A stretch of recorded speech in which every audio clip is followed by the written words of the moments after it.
वक्त से लड़कर जो अपना तकदीर बदल दे, इंसान वही है जो हाथों की लकीर बदल दे। कभी मत सोचो कल क्या होगा, क्या पता वक्त कल खुद अपनी तस्वीर बदल दे। नमस्कार दोस्तों, एक बार फिर से मैं आपका इंग्लिश मेंटर मोहित स्वागत करता हूं एसडी कैंपस के ऑनलाइन यूट्यूब चैनल पे। आई होप कि आप सारे लोग बहुत अच्छे होंगे, स्पेशली वो बच्चे जो तैयारी कर रहे हैं, खुद को अपने आप को तैयार कर रहे हैं किस एग्जाम के लिए, उस एग्जाम के लिए जो हमारे भारत में सबसे महत्वपूर्ण एग्जाम होता है। वो छोटे छोटे नन्हे मुन्ने कलाकार जो खुद को तैयार करते हैं भारत माता की सेवा के लिए। अगर मैं बोलना चाहूँ छोटे अल्फाजों में कि वो बच्चे जो सैनिक स्कूल क्लास 9 और 6 की तैयारी करते हैं, उनका मैं तहे दिल से अपने चैनल पे स्वागत करता हूं। अगर आप अभी तक हमारे चैनल पे नए नए जुड़े तो फटाफट से एक बार चैनल को सब्सक्राइब कर दीजिए, वीडियो को लाइक कर दीजिए। अगर आपको वीडियो पसंद आती है तो मैं आपको बताऊंगा आज बहुत सारी चीजें जो कि आपके लिए बहुत बेनिफिशियल होने वाली हैं। क्या सैनिक स्कूल एग्जाम देते टाइम नेगेटिव मार्किंग होती है, कैसे कैसे क्वेश्चन पूछे जाते हैं एग्जाम में, सर कैसे हमारा सिलेक्शन हो, क्या पढ़ाई के साथ साथ हमें फिजिकल पे भी ध्यान देने की जरूरत है, सर मेडिकल एग्जाम कैसे होता है, इन सारे सवालों की एक पोट्री, एक बोल सकता हूँ गांठ आपके में दिमाग में बंधी हुई होगी। सर कैसे सुलझाएं इन चीजों को, कैसे उलझे हुए हम चीजों में कैसे सुलझाएं। बेटा उलझने की जरूरत नहीं, क्योंकि सुलझाने के लिए मैं आपके सामने आ चुका हूं आपके हर एक क्वेश्चन का आंसर देने के लिए। चलिए तो फिर स्टार्ट करते हैं आज की वीडियो को बिना किसी रुकावट के। सबसे पहले बेटा मैं बता दूं कि हाउ टू क्लियर, देखो आज का मेरा थंबनेल वही कह रहा है कि हाउ टू क्लियर सैनिक स्कूल एंट्रेंस एग्जाम, हम फर्स्ट टाइम में कैसे क्लियर कर दें। जो बच्चे क्लास 5th में हैं, जो बच्चे क्लास 5th में हैं और तैयारी कर रहे हैं, किस चीज की तैयारी कर रहे हैं कि सर हम कैसे क्लियर कर दें, हम अपना एग्जाम फर्स्ट टाइम में कैसे क्लियर करें, क्योंकि हमारे पास टाइम तो है नहीं, हम तो 5th क्लास में हैं, 6 का हमारा एंट्रेंस एग्जाम है। आपको बता दो जो बेटा एंट्रेंस एग्जाम होता है, इसकी जो फॉर्म फिल करने की डेट जो होती है बेटा, फॉर्म फिल करने की डेट जो होती है बेटा वो कब होती है, अक्टूबर में इसके फॉर्म फिलअप हो जाते हैं और लास्ट दिसंबर तक इसके फॉर्म चलते रहते हैं। अब ध्यान रखें इस बीच में आप फॉर्म फिल करेंगे और तैयारी भी आपको बहुत जबरदस्त करनी है, क्योंकि आपकी अगस्त पूरी निकल चुकी है, सितंबर अक्टूबर नवंबर दिसंबर और जनवरी के फर्स्ट वीक में, ध्यान रखिएगा जनवरी के फर्स्ट वीक में वीकेंड से 3 से 4 तक आपके एडमिट कार्ड आ चुके होते हैं और स्टार्टिंग 6 to 7 डेट में आपके एग्जामिनेशन हो जाते हैं। इसकी जो कट ऑफ निकलती है बेटा, आंसर की जो निकल के आती है वो फरवरी के फर्स्ट वीक में निकल के आती है, फिर इसकी मेडिकल हो जाता है, मार्च में इसका मेडिकल होता है, अप्रैल में जाके कहीं ना कहीं आपको एडमिशन पूरी तरीके से मिल जाता है। तो अब हमारे दिमाग में क्वेश्चंस क्या है, सर ये कौन कौन सी क्लास के लिए होता है, कौन कौन सी क्लास के बच्चे इसकी तैयारी कर सकते हैं, कौन कौन सी क्लास के बच्चे एग्जाम दे सकते हैं, उन सबकी संपूर्ण जानकारी मैं आज आपको दूंगा। अगर बेटा बात करते हैं, देखो ये जो सैनिक स्कूल का एग्जाम है, जो सैनिक स्कूल का एग्जाम है ये कौन कौन सी क्लास के लिए होता है, सबसे पहले हम उसकी बात कर लेते हैं। सैनिक स्कूल का जो एग्जाम होता है बेटा, इसको 2 क्लास के बच्चे दे सकते हैं। वो 2 क्लास के बच्चे कौन कौन से होंगे, पहला बच्चा ये 6 क्लास के बच्चे, जो बच्चे अभी 5th क्लास में हैं और जो तैयारी करना चाहते हैं, जो एडमिशन लेंगे हमारे 6th क्लास में, उन बच्चों के लिए एग्जाम बहुत ज्यादा बेनिफिशियल होता है। सेकेंड, जो बच्चे 8th क्लास में है और 9th क्लास में एडमिशन लेना चाहते हैं, कौन सी क्लास में बेटा, 9th क्लास में एडमिशन लेना चाहते हैं, वो बच्चे इसके लिए बहुत ज्यादा परफेक्ट रहते हैं। अब जानते हैं सर 6th क्लास में एज हमारी क्या होनी चाहिए, 9th क्लास में एज क्या होनी चाहिए। ध्यान रखिएगा अगर आप 5th क्लास में और 6th क्लास के एंट्रेंस एग्जाम दे रहे हैं तो आपकी आयु 10 से लेके 12 वर्ष होनी चाहिए। अगर आप 9th क्लास का एंट्रेंस एग्जाम दे रहे हैं तो आपकी आयु 13 से लेके 15 वर्ष के बीच में होनी चाहिए। ध्यान रखिएगा ये आपका एज क्राइटेरिया कहता है। नेक्स्ट सर आप एक बात बताएंगे, क्या आप बताएंगे कि हमारे सब्जेक्ट्स कौन कौन से आते हैं अगर हम 6th क्लास का एंट्रेंस एग्जाम देते हैं, तो ये सवाल भी बच्चों के बहुत ज्यादा दिमाग में रहता है। अगर मैं बात करूं 6th क्लास की बेटा, ध्यान रखिएगा इसमें 4 सब्जेक्ट हमारे इंक्लूड रहते हैं। कितने बेटा, 4 रहते हैं। अब बताऊंगा सर चारों की तैयारी कैसे करें। 4 सब्जेक्ट रहते हैं, पहला रहता है बेटा हमारा मैथ्स, दूसरा रहता है हमारा क्या रीजनिंग, थर्ड रहता है हमारा इंग्लिश और फोर्थ रहता है हमारा क्या जीएस। बेटा ध्यान रखिएगा और ये जो हम लोग एग्जाम में देख पाते हैं ये ऑल ओवर जो नंबर ऑफ क्वेश्चन बनते हैं बेटा वो बनते हैं 125 क्वेश्चन। ध्यान रखिएगा 125 क्वेश्चन के बनते हैं हमारे ये, ठीक है। अब सर इनको तैयारी कैसे करें, कितने नंबर का कौन सा क्वेश्चन होता है, कैसे कैसे क्या चीजें आती हैं, अब कैसे इनको देखा जाए सर थोड़ा हमें आइडिया दे दीजिए। ध्यान रखिएगा क्लास 6 का जब हम एग्जाम देने जाएंगे 125 नंबर के क्वेश्चन होंगे। अब ये क्वेश्चन होंगे कितने नंबर के, 300 नंबर के, और आपको मार्क्स कितने लेके आने बेटा, ध्यान रखिएगा आपको जो मार्क्स लेके आने 250 प्लस तो एट एनी कॉस्ट आपका एग्जाम होना चाहिए कि सर इतना हुआ है, मींस आपके 250 प्लस तो मार्क्स होने चाहिए, और प्लस अगर आप सिविलियन हैं तो आपके मार्क्स 270 प्लस होने चाहिए, तभी आप सेफ जोन में अपने आप को समझे कि सर हमारा एडमिशन हो सकता है। एक क्वेश्चन बच्चों के दिमाग में आता है कि सर हमारे पास अगर 125 क्वेश्चन आ रहे हैं एग्जाम में तो सर क्या हमें सारे क्वेश्चन अटेम्प्ट करनी चाहिए। ये बच्चों के दिमाग में बहुत आता है कि सर सारे क्वेश्चन हमें अटेम्प्ट करनी चाहिए कि नेगेटिव मार्किंग है या नहीं है। बेटा मैं आप एक बात से आपको अवगत करा दूं कि हमारा जब सैनिक स्कूल का एग्जाम होता है, ध्यान रखिएगा उसमें कोई भी नेगेटिव मार्किंग नहीं होती है। तो जितना पॉसिबल हो सके आप 125 में से पूरे 125 क्वेश्चन करके आएगा।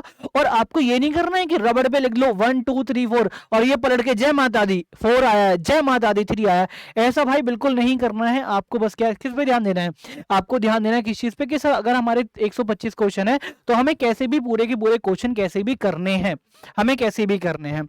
अब आगे बात कर लेते हैं बेटा, 9th क्लास की थोड़ी बात कर लेते हैं।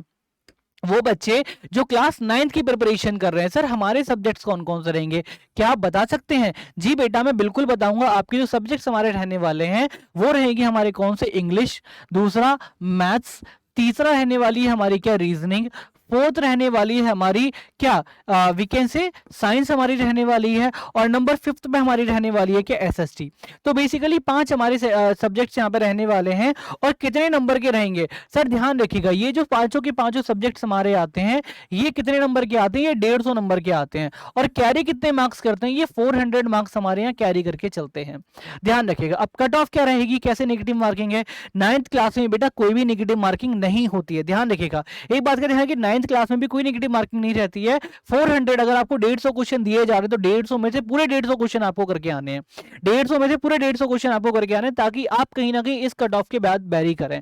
ध्यान रखिए बेटा आपको इतना परफेक्ट एग्जाम करके आना है कि आपकी मतलब ये तो सोचना ही नहीं सर कट ऑफ के बाद सर हमारे तो अच्छे मार्क्स हैं, 380 प्लस जा रहे हैं, 390 जा रहे हैं, 375 जा रहे हैं, मतलब लगभग इतना एस्टिमेट आपका होना चाहिए कि आपको मैटर नहीं करता कि आप एक सिविलियन बैकग्राउंड से हैं या फिर आप एक आर्मी बैकग्राउंड से, इससे आपको मैटर ही नहीं करता है बेटा। क्योंकि मैंने बोला ना स्टार्टिंग में कि वक्त से लड़कर जो अपनी तकदीर बदल दे इंसान वही है जो हाथों की लकीर बदल दे। मींस एसडी कैंपस विश्वास करता है आपकी कड़ी मेहनत में। एक पेरेंट्स का मेरे पास एक क्वेश्चन आया था कि सर मैंने अपने बच्चों को जेएनवी में एडमिशन दिलाया था और मैंने वहां देखा कि वहां बच्चों की हेल्प की जा रही है। बेटा हमें इस सहारे क्यों रहना है, हमें क्यों हेल्प लेनी है, हमें क्यों डोनेशन देना है, हम क्यों पैसा देके कहीं एडमिशन लें? क्या हमारे अंदर इतने गट्स नहीं है, क्या हम इतनी मेहनत नहीं कर सकते हम खुद एग्जाम ले लें?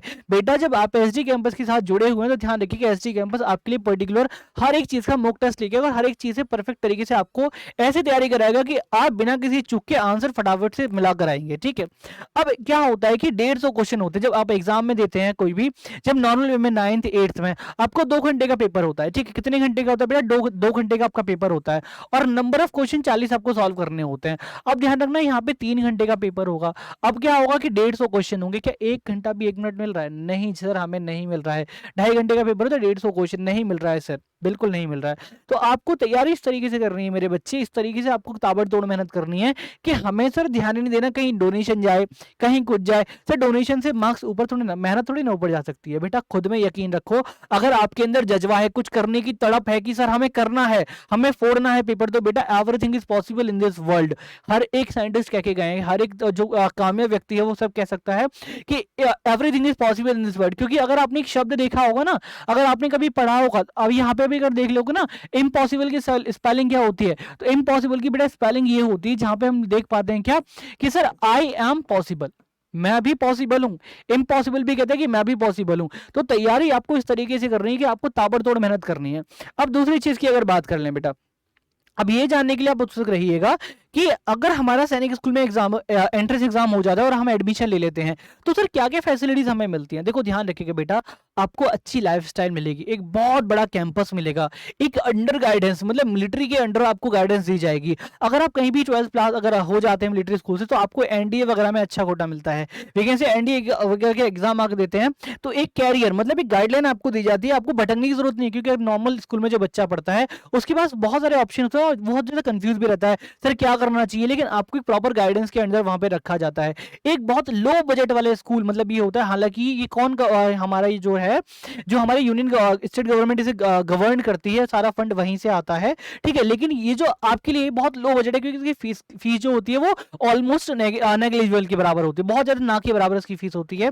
और बाकी अगर हम बात करें इसमें क्या होता है, पुटिंग एकेडमिक फर्स्ट, क्योंकि यहाँ पे देखो आपकी कंपटीशन फोकस नहीं किया जाता लेकिन पहले आपका एकेडमिक मजबूत किया जाता है। ध्यान रखिएगा कि पहले पहले आपका एकेडमिक मजबूत किया जाएगा, उसके बाद बात करी जाएगी कि हाँ इस बच्चे को कंपटीशन में उतारना है या नहीं उतारना है। क्योंकि बेटा जब तक हमारा बेस क्लियर नहीं होगा हम ऊपर की चीजें नहीं बना सकते। जब तक हमारे घर की नींव मजबूत नहीं होगी, हमारे घर की नींव जब तक हम उसके ऊपर इमारतें बना चले कोई मतलब नहीं है, क्योंकि एक दिन तूफान ऐसा आएगा कि नींव कच्ची होने की वजह से वो आपकी जो इमारतें बनी वो पूरी तरीके से तहस नहस हो जाएंगी। तो आपको ऐसी तैयारी करनी ही नहीं है ना मेरे बच्चे, आपको ऐसी तैयारी करनी है, आपको तैयारी करनी एकदम ताबड़तोड़ तरीके से कि हाँ हमें कोई मौका देना ही नहीं है, हमें डिपेंड ही नहीं करना है। अब बाबी क्या उसके बाद क्या होता है कि आपकी एक पर्सनैलिटी वहां पे तैयार की जाती है, एक पर्सनैलिटी ऐसी जो फिजिकली जो मेंटली जो वी कैन सी एक बॉडी लैंग्वेज जो आपकी होती है, पर्सनैलिटी जो आपकी वहां एकदम अट्रैक्टिव पर्सनैलिटी जो आपकी दिखती है, वो सारी चीजें आपको कहाँ मिल सकती हैं कि अगर आप सैनिक स्कूल का एंट्रेंस एग्जाम क्रैक करते हैं तो बेसिकली अगर यहाँ पे हमने एक छोटी सी बात समझी तो वो क्या समझिए कि सर ये जो होता है ठीक है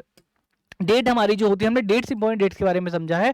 एक तरीका बस हमें क्या करना है कि रेगुलरिटी बना के लगती है, एक कंसिस्टेंसी बना के रखनी है कि सर अगर हमारी चीज में किसी भी नॉर्मल रेगुलरिटी जो आ रही है, देखो अगर आप किसी भी एग्जाम की तैयारी कर रहे हैं तो रेगुलरिटी होना बेटा बहुत जरूरी है। अगर रेगुलरिटी आपकी नहीं है तो कहीं ना कहीं आप बहुत ज्यादा डिस्ट्रैक्ट हो सकते हैं।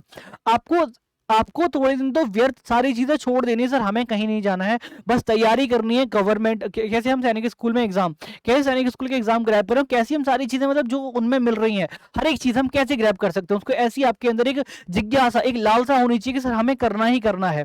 दूसरी चीज अगर आप पढ़ाई कर रहे हैं, पढ़ाई के साथ साथ बेटा पढ़ाई के साथ साथ मैं हर एक वीडियो में ये बात बोलता हूँ, पढ़ाई के साथ साथ अपनी फिजिकल एक्टिविटीज पर भी ध्यान दें अगर सैनिक स्कूल में जाना है। बिकॉज एंट्रेंस एग्जाम होने के बाद आपकी कट ऑफ में अगर आप आ जाते हैं, अंडर कट ऑफ रहते हैं और यू आर गेटिंग सेलेक्टेड, तो इसके बाद आपका मेडिकल होता है, मेडिकल में सारी चीजें चेकअप होती हैं। ध्यान रखिएगा अपने आप को थोड़ा ऐसा फिट बना के रखिएगा ताकि कोई भी दिक्कत ना आए, ठीक है। और रेगुलरिटी के साथ पढ़िएगा, एक प्रॉपर टाइम टेबल आप बनाइए, खाने पीने पर ध्यान दीजिए, बैलेंस डाइट अपनी रखिए और ऐसा खाइए कि एकदम आपके अंदर स्फूर्ति रहे। दूसरी चीज आप दिन भर में जितना भी खाइए डजेंट मैटर, अगर आप रात को पढ़ने वाले बच्चे हैं, क्योंकि कुछ बच्चे ऐसे होते हैं दिन में खेल लेते हैं लेकिन रात को उन्हें पढ़ना है, ठीक है। और हमें क्या करना है कि शॉर्ट ट्रिक अपनानी है। शॉर्ट ट्रिक जैसे हम लोग इंग्लिश में नाउन की डेफिनेशन पढ़ने हैं, हम बहुत लंबी डेफिनेशन याद करते हैं कि a noun is the name of person place और थिंग। हमें इतना लंबा पढ़ना ही नहीं, हम क्यों पढ़े इतना लंबा, हमें शॉर्ट मेथड में चीजें पढ़नी है। हम बोलेंगे a noun is a naming word, बात खत्म, हमें एक्स्ट्रा पढ़ना ही नहीं है। A noun is a naming word मतलब तो दोनों का एक ही हुआ, लेकिन एक क्या हुआ कि एक हमने बहुत लगा हाई पॉइंट पे पढ़ा, हमने बहुत लो पॉइंट पे पढ़े, लेकिन मीनिंग तो हमारा दोनों रहा ना। मीनिंग जहां पे शॉर्टकट फॉर्म में निकले बेटा, शॉर्टकट फॉर्म में जहां में चीजें बेनिफिशियल रहे हमें उस तरीके से ही चीजों को पढ़ना है। ध्यान रखिएगा मेरे बच्चे, उस तरीके से चीजों को पढ़ना है। इस तरीके से आप क्या कर सकते हैं, सैनिक स्कूल का एंट्रेंस एग्जाम निकाल सकते हैं।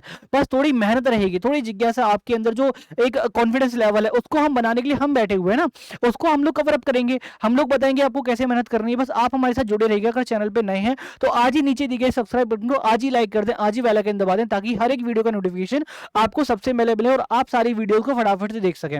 अभी एक वीडियो हमारी आती है कि एज क्राइटेरिया को लेकर बच्चों को बड़ी कंफ्यूजन है, सर एज क्राइटेरिया हमारा क्या रहना चाहिए, सर मैं तो तब पैदा हुआ था, सर मैं तो अप्रैल में हुआ था, सर मैं तो मार्च में हुआ था।